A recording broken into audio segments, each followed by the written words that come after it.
man's experience from hell to heaven, one man's journey to life changing. So he basically, this video is gonna be about his experience heaven and hell. So we're gonna get right to it. We ain't gonna do no talking. I'm gonna explain while we watch the video and what he's trying to say, and explain how heaven and hell is not real. Not believing that hell was real. I said, I didn't want to believe in all that dark stuff. There's no hell. That's what I thought. But there is a hell. Jordan Samuel believes there's a hell because he believes he's been there.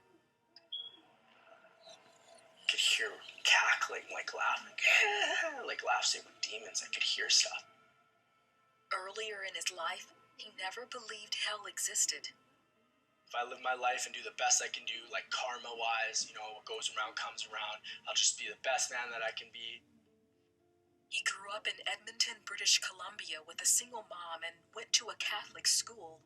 He was naturally inquisitive and asked a lot of questions about Jesus.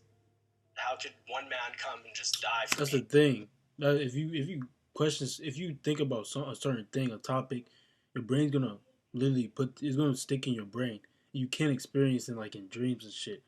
So that's why I'd be like, heaven and hell is not real. That's just a man-made term. Fear. It's just like a fear factor. Like hell's a fear factor. Heaven is like just like a vibration, basically like a high vibration and shit. So it don't matter.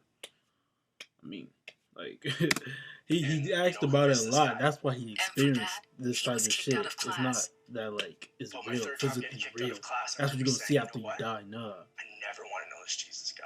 Whoever he is, he just gets me in trouble, and I just get kicked out of class, and no one wants to give me answers about him. And this is how people treat me. It's because he questioned a lot. That's what it is, man. His mom married, and for the next 15 years, Jordan says his family life was great. Then his mom and stepdad divorced. Jordan was devastated.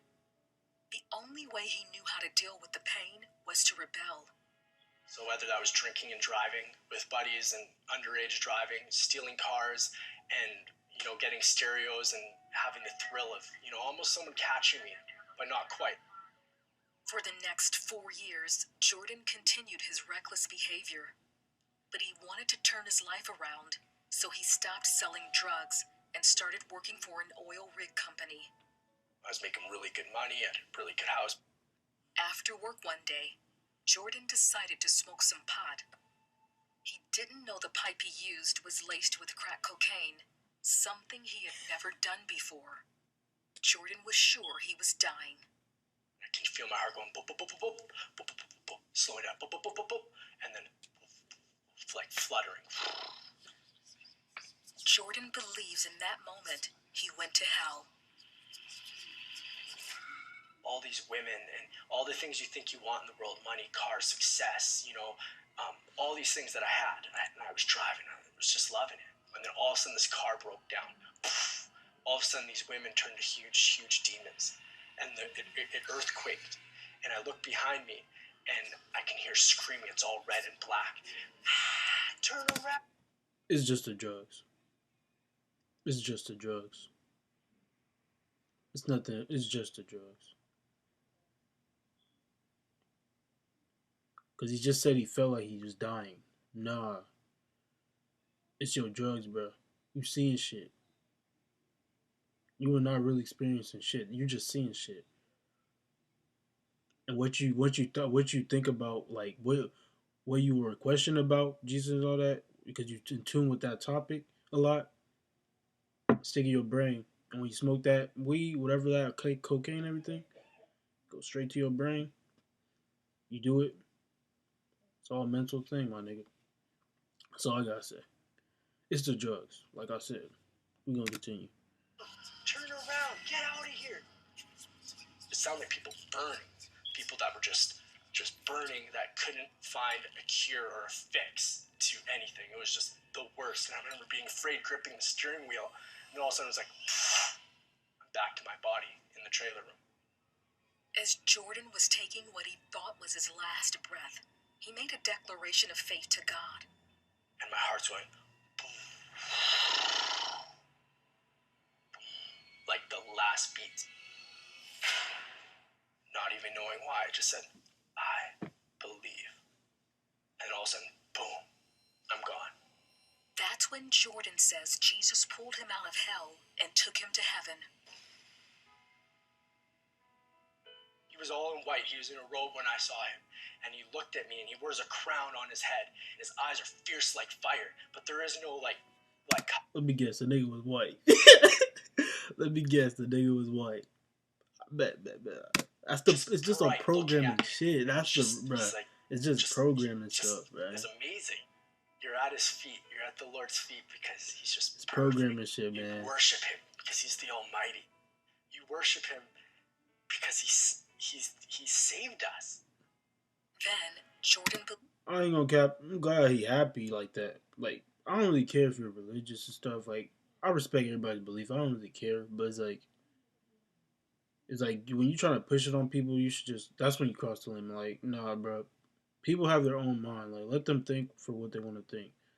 Just because you think your religion is the way to have this supposedly heaven. Like, no, bro. There's all these religions, but your religion is like, let's say, for instance, Christians, they think their religion is the only way. Jesus is the only way to heaven. What make you think that? How did you come up with that? Think about that. How did you come up with that?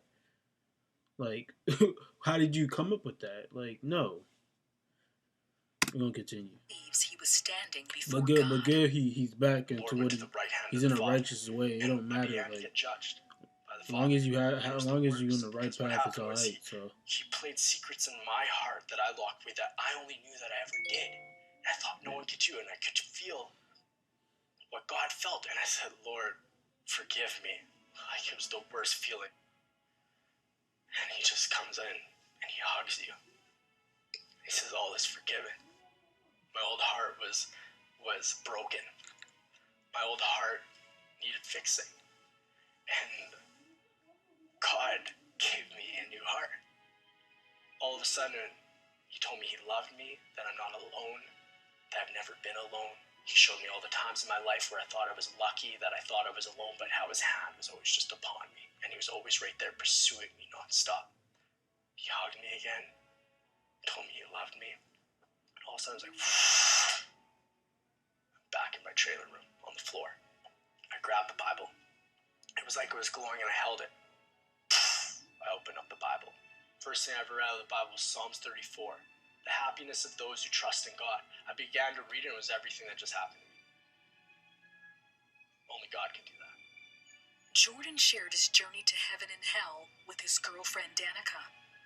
His voice changed, his eyes changed, his body language changed. Everything about him was new. It was different. So there was no doubting that he had had the experience that he did. My mouth, my words, swearing, everything was like cleansed. I was delivered from any addiction I had. Today, Jordan and Danica are married with 2 children. They're missionaries preaching the gospel around the world. They're letting everyone know Jesus is real and that he can change the most hardened heart with his love. God loves the broken and loves the lost, and he doesn't give up on them. He loves them with all his heart. He leaves the flock to find the one, and he did. It's nice to hear, though. He's on the right path now. That's nice to hear. But look, I have a video. I have some PowerPoints on religion. So especially Christianity. So I'm gonna post that one later, like soon probably. But yeah, that's the video. I hope you like it. Subscribe. Hit my email. My email is in the description. Ask me questions, anything, and then I dropped the video. But yeah, peace. So yeah.